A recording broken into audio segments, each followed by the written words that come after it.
नमस्कार, मैं प्रिया तिवारी और आप देख रहे हैं प्राइम टीवी।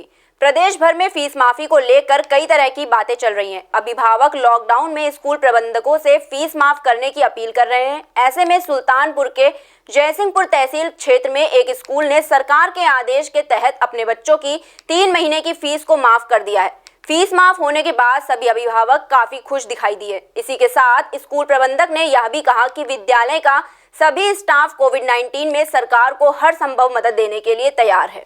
भारत सरकार और राज्य सरकार द्वारा जो भी प्राइवेट विद्यालय हैं उनको कोई भी मदद नहीं की जाती है, लेकिन इसके बावजूद भी आप सभी जानते हैं पूरा विश्व चाहता है और चाहता कि अनिवार्य रूप है सभी को शिक्षित होना है। जबकि प्राइवेट विद्यालय जो भी चल रहे हैं हमारे जैसे छोटे ग्रामीण अंचल में, हम सभी 1400 से 1500 बच्चों 2000-3000 बच्चों तक के विद्यालय प्राइवेट हैं जो बेहतर तरीके से बच्चों को सिस्टमेटिक तौर से सभी व्यवस्थाएं दे रहे हैं और बेहतर शिक्षा दे रहे हैं।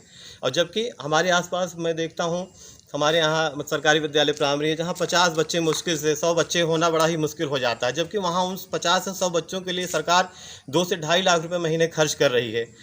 और स्थिति क्या है कि उन बच्चों में हमारे बच्चों में ज़मीन आसमान का अंतर होता है कि हमारे बच्चे बेहतर होते हैं उनसे काफ़ी। तो हम गवर्नमेंट से यही चाहते हैं कि ठीक है, हमेशा हम आपकी मदद करते रहे। आज भी कोरोना की इस महामारी में हम विद्यालय परिवार, हमारे वॉलंटियर, हमारे शिक्षक, आप जैसा भी हम सभी का सहयोग चाहें हम सभी लोग करने के लिए तैयार हैं। चाहे जिस जगह ड्यूटी लगाना हो या फिर कहीं पर भी आर्थिक रूप से तो हम लोग अपने शिक्षक की बहुत मदद कर रहे हैं, लेकिन फिर भी हम लोग पीछे नहीं हटने वालों में से हैं। जहाँ पर भी आप हमारी ज़रूरत समझें हम लोग आपकी मदद करने के लिए तैयार हैं। औरैया में व्यापार मंडल के जिला अध्यक्ष के नेतृत्व में व्यापारी एकजुट होकर पुलिस प्रशासन के खिलाफ धरने पर बैठे हैं। उनका आरोप है कि देर रात 2 पुलिसकर्मियों ने दुकानों के बाहर लगे शटर पर डंडे मारे, पोस्टर्स को फाड़ दिया और बाहर लगी होर्डिंग्स को भी तोड़ दिया। पुलिस की इस करतूत से व्यापारियों में रोष व्याप्त है। वहीं इसकी सूचना जब पुलिस प्रशासन को मिली तो तमाम पुलिसकर्मी मौके पर पहुंचे और व्यापारियों को समझाने की कोशिश कर रहे हैं। निश्चित तौर पर व्यापारियों को ये महसूस होता है कि हम सुरक्षित हैं, सदर बाजार, सराफा बाजार यहाँ सुरक्षित है, लेकिन कल उनके जो कृत्य हुए हैं उससे समस्त यहाँ का व्यापारी आक्रोश ही आक्रोश है। और व्यापारियों ने ऐसी कौन सी भूल की है जो उन लोगों ने ये कृत्य किया। इस संबंध में माननीय कप्तान महोदया से भी हमने वार्ता की है, धरना भी दिया है। पुलिस के आश्वासन के बाद धरने को हमने खत्म किया है। पीलीभीत में एसपी के आदेश पर पूरे जिले में ऑपरेशन बिजली चलाया गया, जिसके तहत पुलिस 24 घंटे में 24 अपराधी को दर दबोचा।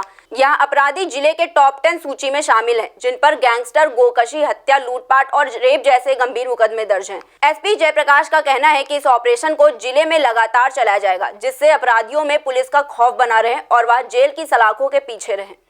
और इनने बताया कि ये बाइक से चलते रहते हैं, उससे पहले इनका एक आदमी रुक के वॉच करता है किस महिला को लूटना है, वो संकेत कर देता है, पट से ये चेन छीन के भाग जाते हैं। और ये करने के बाद ये सुनार के वहाँ भेज देते हैं। हम लोगों ने सुनार को भी आइडेंटिफाई कर लिया है और उसके विषय में इन लोगों ने बताया कि हर तरह का माल उसके वहाँ भेज देते हैं। बरामदगी इसमें जो चेन लूटी गई थी वो बरामदगी हुई है, 2 तमंचे बरामद हुए हैं, चाकू बरामद हुआ है, मोटरसाइकिल बरामद हुई है, मोबाइल फ़ोन बरामद हुए हैं और इसमें ये कैमरा बरामद हुआ है जो किसी मुकदमे से संबंधित है। बढ़ती महंगाई पर रोष जाहिर करते हुए महोबा में जन अधिकार पार्टी के कार्यकर्ताओं ने राष्ट्रपति और राज्यपाल को संबोधित एक ज्ञापन सौंपा है। एसडीएम को ज्ञापन सौंपते हुए कार्यकर्ताओं ने महंगाई पर जल्द से जल्द लगाम लगाने को कहा है। पार्टी के जिला अध्यक्ष ने कहा कि लॉकडाउन के साथ बढ़ती हुई महंगाई से आम जनता परेशान हो गई है। समान शिक्षा व्यवस्था चौपट हो गई है। देश में आरक्षण के खिलाफ भी, जैसे मेडिकल में पिछड़ों का एक भी आरक्षण नहीं रहा है, तो आरक्षण के खिलाफ समान शिक्षा, और जो प्रदेश में जंगल राज है उसके सुधार के लिए, और डीजल पेट्रोल जो महंगा हो रहा है इसके लिए। कोरोना में लोग परेशान हैं, काम नहीं कर पा रहे हैं, तो उनको कुछ सरकार राहत पैकेज दे।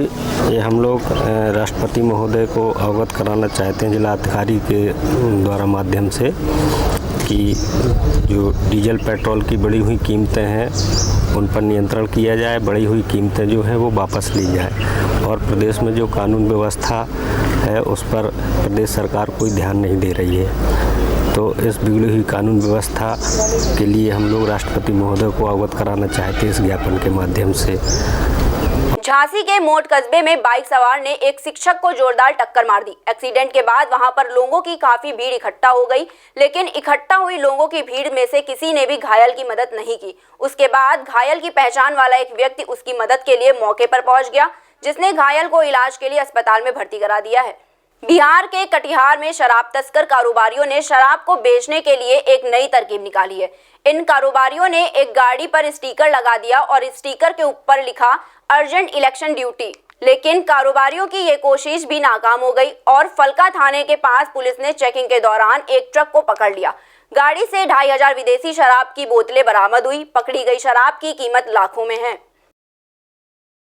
हाँ, फलका थाना में बीते रात्रि गुप्त सूचना के आधार पर थानाध्यक्ष फलका एवं वहाँ के और पदाधिकारी लोग को सूचना मिली थी, जिसके आधार पर एक टाटा 407 पर पूरा लदा हुआ इंग्लिश शराब जो 3 प्रकार का था,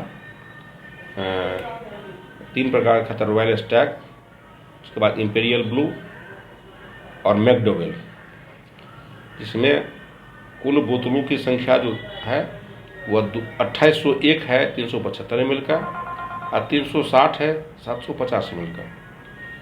कुल 1320 लीटर बरामद हुआ है।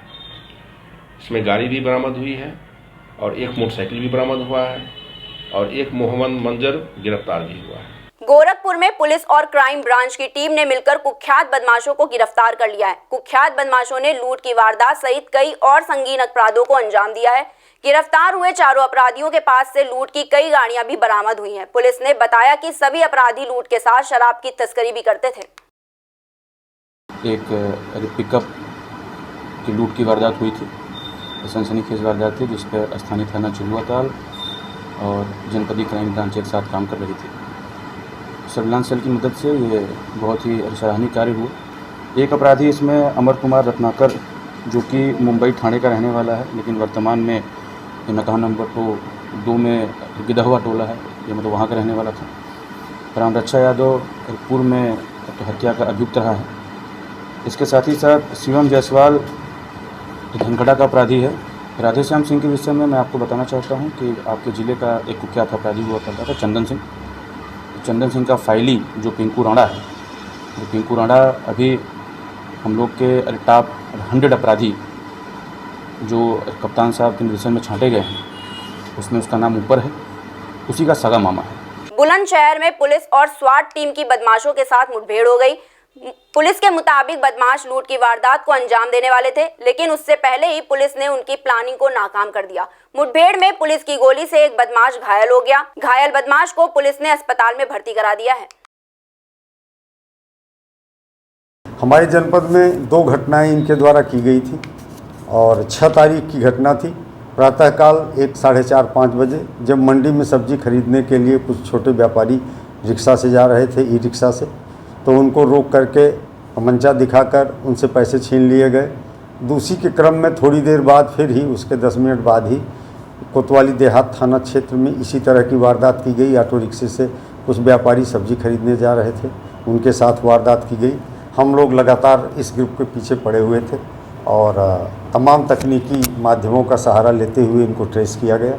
ट्रेस करने के बाद इनके बारे में एक बहुत ही महत्वपूर्ण सूचना थी। उसी आधार पर इस मुठभेड़ के साथ, इस गैंग के साथ मुठभेड़ हुई। मुठभेड़ में विशाल सन ऑफ मोहन, जो विजयनगर गाजियाबाद का रहने वाला है, उसके पैर में गोली लगी और वो घायल हुआ है। दूसरा अपराधी मौके से अमन पकड़ा गया है। इनके विरुद्ध, विशाल के विरुद्ध 10 से अधिक मुकदमे हैं, जिसमें लूट, डकैती, चोरी, छिनैती, इस तरह की धाराओं के मुकदमे हैं। गैंगस्टर का भी मुकदमा दर्ज है। मुख्य इनका जो कार्य क्षेत्र है वो गौतम बुद्ध नगर, गाजियाबाद और बुलंदशहर है। अलीगढ़ के खैर इलाके में आबकारी विभाग ने नकली शराब बनाने वाली फैक्ट्री का भांडाफोड़ किया है। छापेमारी करते हुए टीम ने नकली शराब की 14 पेटियों को बरामद किया है। इसके अलावा नकली शराब बनाने वाली सामग्री को भी जब्त कर लिया गया है। वहीं पुलिस ने फैक्ट्री के मालिक को भी गिरफ्तार कर लिया है। 300 लीटर करीब बनी हुई ड्रमों में बनी हुई शराब मिली है। काफ़ी मात्रा में QR कोड, ढक्कन, लेबल, खाली गत्ते, नई बोतलें भी मिली है। और ये जो सुअर फार्म हाउस है वहाँ पे सुरेश का फार्म हाउस है, उसको अरेस्ट किया गया है मौके से। और कोई लाला करके मथुरा का निवासी बताया जा रहा है कि जिस सुरेश ने बताया है ये कि कोई लाला नाम का व्यक्ति जो मथुरा का निवासी है वो उसने इसको किराए पे लिया हुआ है। बिहार के कटिहार में एक व्यक्ति ने अपनी 8 साल की मासूम बच्ची की धारदार हथियार से हत्या कर दी। स्थानीय लोगों ने बताया कि पारिवारिक विवाद की वजह से व्यक्ति ने ऐसा कदम उठाया है। फिलहाल मौके पर पहुंचकर पुलिस मामले की जांच में जुट गई है और पीड़ित मां की शिकायत पर आरोपी पिता की गिरफ्तारी के लिए कार्रवाई शुरू कर दी है। मामला है कि वो एक लड़का घुसकी दुर्गापुर का है, ये पंचायत दुर्गापुर है, बासिर नाम का लड़का है। उसका लड़का जो है बासिर लड़का, वो 4-5 दिन पहले एक उसका लड़का जो है जहर करके मर भी गया था। अच्छा। उसी गुस्सा से सुनते हैं कि इसको उसका बेटी को यहाँ लाया रात में, तो कोई आदमी गाँव भर का देखा तो बोला कि कहाँ लेके जाते हैं रे बासिर, तो बोला कि हम जाएंगे बेटी से गुलगुला खिलाने के लिए। अच्छा। इसी बहाने से लेकर आके जो है मार के जो है भाग गया कहाँ, तो मेरा दोपहर में फोन किया था तो घर वाली को कि फलना यहाँ पर लाश गिरा हुआ, हम मट्टी देकर रखे हैं, तो लोग जाकर लेकर आइए उसको। अपने ही बच्चे को मार दिया? क्या? अपने ही बच्चों को मारा है।